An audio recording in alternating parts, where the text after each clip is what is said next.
ओम शांताकारं भुजगशयनं पद्मनाभं सुरेशं विश्वाधारं गगनसदृशं मेघवर्णं शुभांगं लक्ष्मीकान्तं कमलनयनं योगिभिर्ध्यानगम्यं वन्दे विष्णुं भवभयहरं सर्वलोकैकनाथम्। ओम नमो नारायणाय, ओम नमो नारायणाय, ओम नमो नारायणाय, ओम नमो नारायणाय, ओम नमो नारायण।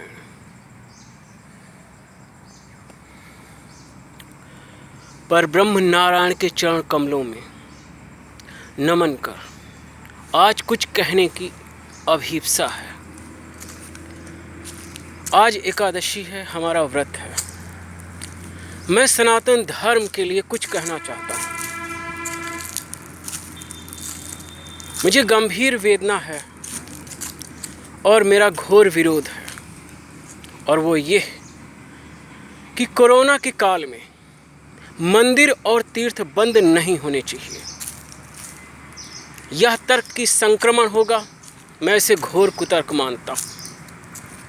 यदि परमात्मा की सत्ता पर अखंड विश्वास है, यदि आत्मसत्ता पर अखंड विश्वास है, अहम सच्चिदानंद, तो फिर संक्रमण का भय काहेगा।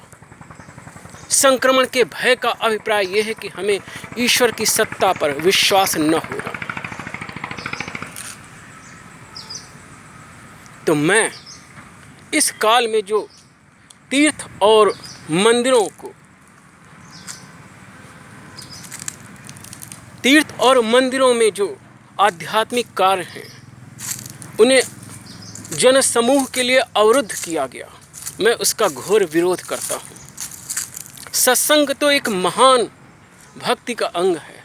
सत्संग रुका, और जो लोगों का ये तर्क था कि अकेले में रहकर आप साधना कीजिए, भैया ये तर्क जो है उच्च कोटि के जो आध्यात्मिक साधक हैं उनके लिए, ऋषियों मुनियों के लिए। आम जन समूह का भाव कैसे सृजन हो, इसी के लिए तीर्थों और मंदिरों का अस्तित्व होता है। ये इस सनातन राष्ट्र भारत में बहुत अन्याय और बहुत अधर्म हुआ, और मुझे आश्चर्य है कि हमारे परम श्रद्धेय संत समाज ने भी इस पर कुछ नहीं कहा, वे मौन रहे। संतों का मौन भी बहुत आश्चर्य की बात। संतों में काहे का भय है? संतों को इस पर बोलना चाहिए था। मैं संतों के चरणों में नमन करता हूँ, श्रद्धा से नमन करता हूँ, परंतु मैं ये अवश्य कहूँगा कि संतों को इस विषय पर बोलना चाहिए था, और तीर्थों और मंदिरों में जो आम जन समूह के लिए पूजन कार्य, यज्ञ आदि अनुष्ठान के लिए रोका गया,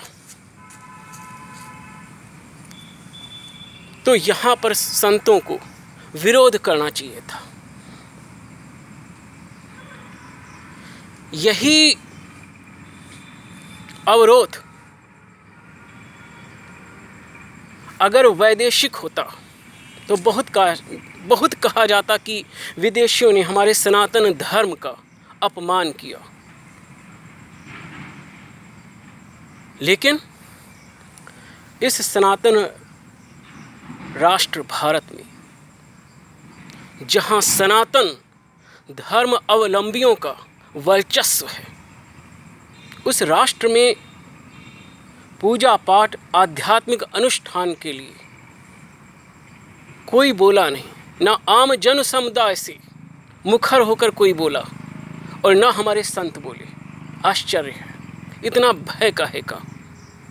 इतना भय नहीं होना चाहिए। जब मृत्यु आनी है तो आके ही रहेगी। कोई भय नहीं होना चाहिए। जब धर्म और न्याय का विषय हो तो भय नहीं होना चाहिए। तो मैं कहूँगा कि कोरोना काल में हजारों ऐसे कार्य हुए कि जहाँ पर संक्रमण, सोशल दूरी, इसका ध्यान नहीं रखा गया, और पूजा पाठ, आध्यात्मिक अनुष्ठान ही अवरुद्ध कर दिए गए। जीवन का तो वैसे भी भरोसा नहीं है। आदमी अगर हरि का चिंतन करते हुए ऊपर चला जाए तो ये तो सौभाग्य है।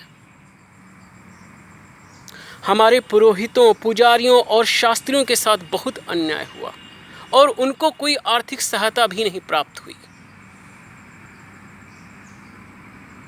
तो आज मेरा एकादशी को कहने का मन हुआ तो मैंने कहा, मैं कोरोना काल में मंदिरों और तीर्थों में जो आध्यात्मिक अनुष्ठान के लिए रोका गया, अवरुद्ध किया गया, मैं उसका घोर विरोध करता हूँ। Advocate Amit Shrivastava, civil court Sitapur, और मेरा रजिस्ट्रेशन नंबर है 2796/98। लगभग 22-23 सालों से मैं वकालत कर रहा हूँ और उसके पहले मैं आध्यात्मिक साधक हूँ। सत्य के लिए अवश्य बोलूँगा। सत्यमेव जयति नानृतं सत्येन पंथा विततो देवयाना येना क्रमन्ते ऋषियो ह्याप्त कामा यत्र तत् सत्यस्य परमं निधानम। मित्रों, एक इस संसार में यह भी गंभीर समस्या हो रही है। मैं आगाह कराना चाहता हूँ, अभी तक शोषक पूंजीवाद, शोषक माफियावाद से इस संसार का बहुत अहित हुआ है। और एक गंभीर और बहुत चिंताजनक विषय और भी है। अज्ञानी वैज्ञानिकों द्वारा अज्ञानता की धारणाओं को इस संसार में प्रसारित करना और उन धारणाओं को, उन अज्ञानमयी धारणाओं को अनेक देशों के शासन द्वारा मान्यता देना। हमें अज्ञानी वैज्ञानिकों से भी सतर्क रहने की ज़रूरत है, क्योंकि वे शरीर को कुछ सीमाओं तक ही जानते हैं। यहाँ तक कि शरीर को भी वो पूर्ण रूप से नहीं समझते। शरीरधारी को वो क्या समझेंगे? शरीरधारी को समझने का उन्होंने कभी प्रयास ही नहीं किया। तो इस विश्व कल्याण में, लोक कल्याण में और सनातन धर्म के लिए मेरी बोलने की अभिप्सा हुई, इसलिए मैंने कहा। जय श्रीमन नारायण। ओम नमो नारायण।